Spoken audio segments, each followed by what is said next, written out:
আসসালামু আলাইকুম। মোহাম্মদ হোসেন এটার আজকে শিক্ষামূলক ভিডিওতে আপনাকে স্বাগতম। আজকের ভিডিওটি খুবই গুরুত্বপূর্ণ। যারা ইলেকট্রিশিয়ান ভাই আছেন তাদের জন্য। দেখতে পাচ্ছেন আমার হাতে একটা 3 পিন সকেট। সেই 3 পিন সকেটটিতে আমরা যখন সুইচ দিচ্ছি দোনো পাশে আমাদের কারেন্ট হয়ে যাচ্ছে। নিউট্রালও কারেন্ট হয়ে যাচ্ছে, পেজও কারেন্ট হচ্ছে। তো এই সমস্যাটা কেন হচ্ছে অবশ্যই এটা নিয়ে আমরা বিস্তারিত আলোচনা করব। তো অবশ্যই সম্পূর্ণ ভিডিওটা কন্টিনিউ করবেন।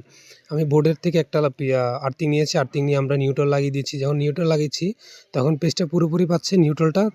যখন খুলে দিচ্ছি তখন আর নিউট্রালটা পাচ্ছে না। তো ওটা কেন হয়েছে দেখতে পাচ্ছেন।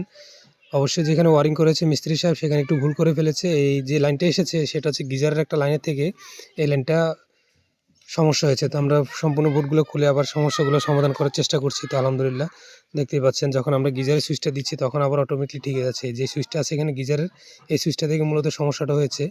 তো আমরা এই সুইচটা খুলে আবার কানেকশনগুলো আবারও সবগুলো খুলে আবার সম্পূর্ণ ওকে করার চেষ্টা করতেছি। তো এই সুইচটা যখন আমরা দিচ্ছি তখন ওই পাশে ঠিক হয়ে যাচ্ছে। যখন সুইচটা অন করে দিচ্ছি তখন আর নিউট্রালটা পাচ্ছে না। তো এটা হচ্ছে এখানে কানেকশন না, এটা হচ্ছে উপরে একটা গিজারের সুইচ আছে, সেই গিজারের লাইনটা। এটা বাথরুমের ভিতরে একটা লাইন হচ্ছে পাওয়ারের পয়েন্ট, সেই পাওয়ারের পয়েন্টটা অবশ্যই এই লাইনটা থাকার কথা ছিল না। তো ভুলবশত তো কাজটা হয়ে গেছে। তো সেই হিসেবে আমরা আবার সমাধান করার চেষ্টা করছি। আলহামদুলিল্লাহ সম্পূর্ণ কাজটা আমরা খুলে ফেলেছি। যে দেখতে পাচ্ছেন আমার এখানে যে গিজারের যে পয়েন্ট আছে এখানে, সেই গিজারের পয়েন্টটা থেকে সমস্যাটা হয়েছে। যে গিজারে আমরা সুইচটা লাগিয়েছি, গিজারের সুইচ, সেই সুইচটা থেকে সমস্যাটা মূলত হয়েছে। তো আমরা আলহামদুলিল্লাহ সম্পূর্ণ কাজটা এবার খুলে সমাধান করে দিয়ে এসেছি। তো কেমন হয়েছে অবশ্যই জানাবেন। আল্লাহ হাফেজ, ভালো থাকবেন, দেখা হবে পরবর্তী।